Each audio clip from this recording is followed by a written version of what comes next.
Sir, but again, coming back to your CEO journey, so you really like kind of sprinted up the corporate ladder. I want to know how that sprint happened. And I know you're a humble person, so you'll say, no, it wasn't a sprint, it was a steady climb. But you're one of the youngest CEOs in the country today. Yep. So you've done something right. You've played some game right. I want to know about that game. Like, where did it begin? How did you understand the rules? Did you have to do any politics, at any stage? So what was that story? So I joined Schindler in 2006 as a fresh grad, management trainee. Schindler is like, if you can explain. Sure. So we are an elevator company. We are one of the world's largest elevator escalator moving walks. So you see us in airports, in malls, in commercial buildings, and so it's a family owned. It's a listed company, but family owned still by the Schindler family, fifth generation. So it's a since 1800s we have been in the world. And so it's a very traditional engineering company, Swiss company, known for precision, quality, premium brand kind of stuff. So I joined Schindler in Australia, not in India, because I was studying there. And after I graduated, What did you study? I did masters in industrial engineering. Okay. So thankfully, it was not hardcore engineering. It was more management-related engineering studies. I think that's probably where things started working out, because if it was hardcore engineering, I would have not done well.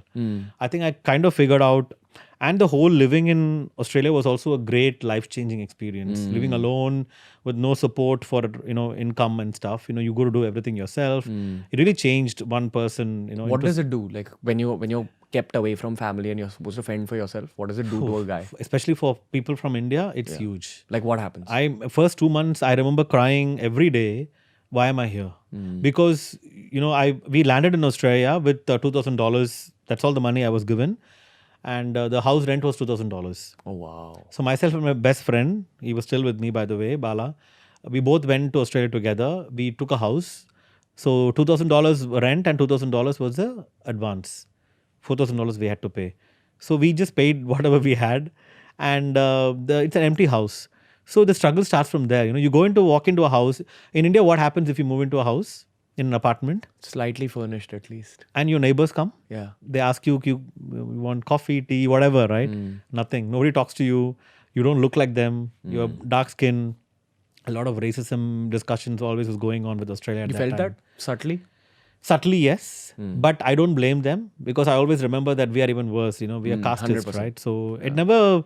I've had some instances. Once I remember I went to buy a pizza, and I was calling my friend and asking him in Hindi, ek aur leke aun kya? And the lady got irritated and she flung the $10 bill on my face, and he said, you bloody Indian, get out of my shop.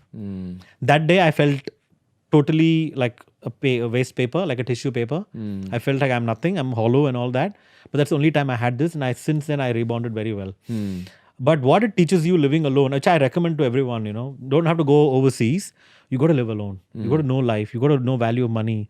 When I went to work in an Indian restaurant washing dishes and I earned $100, that was the biggest money in my life. I mean, I didn't want to spend. I sent $50 to my mom. And I didn't want to spend the remaining. Money became very important. Every dollar I was counting. Because I used to go to McDonald's, $3 burger, 200 rupees. You don't want to eat it.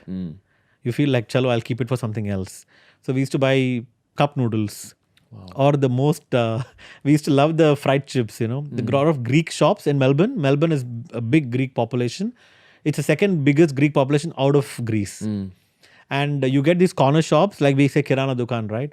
You get like for $2 a whole bag of fried chips. So we used to just buy that, 4 of us, and we used to have that for dinner. Wow. Because that's what you could afford, and you didn't want to spend more. But we Indians were known to keep money as well, So when we used to do odd jobs, we'll always have money end of the month.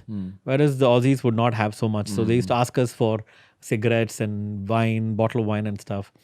But so we were living 6 people in 2-bedroom house, which is not uncommon in India, but there it is totally uncommon. So people used to think that we are gays living in and we had one bed, we just lying like this, right? Yeah. We had a bed, we were lying down. Yeah. We used to have fights about cooking, who will cook, who will clean, who took my chips, who took my egg, who took my whatever. The bin is overflowing. Nobody wants to clean it. Yeah, yeah. So we used to have fights for these things, and you start understanding living with people and understanding how do you manage People that. skills. People skills, huge. This paid off more in your CEO career than engineering. Absolutely. A lot. And all the bonding, so we never had internships from the college. I had to call Yellow Pages. I took Yellow Pages and I used to call companies. Like, I'm looking for a internship. Do you have anything? Wow. And we used to walk the streets and look for internship opportunities and stuff. The college provided some leads, but not enough. And then from that lead, you start getting other leads. So, I still remember the first internship I did in a company called Berry Juice. It's a very famous, it's now bought over by the what is the beer company in Philippines? San Miguel. Okay. San Miguel is a huge company in the world now. They owned Berry Juice, and I went for an internship, and I finished the internship. And I still remember the guy said, "What is this useless work that you've done?" And I actually cried in front of him. I still remember, it was horrible. I did that. But I was feeling so terrible that I could not even do an internship well. And then, you go home to meet your friends. You don't have family waiting for you, right? Then you got to go and cook. You have your duty as well, because we had a roster. Monday you cook, Tuesday you clean, Wednesday you put the bins and blah, blah, blah. So it was, but it was like every street in Melbourne has a story for me. Got it. The fights I had with people, the struggles you went through making that $1. Friday nights, I used to come back home at 1 o'clock in the night from work. Like, after Indian restaurant was a common job we used to do, right? It was the worst job because they used to abuse the hell out of the staff. I used to come back home and watch these nightclubs, people enjoying, having fun. And, there were days I used to wonder, will I ever have a day like this? Like, will I ever be there partying and not here working? And how do you feel now? I mean, it's good.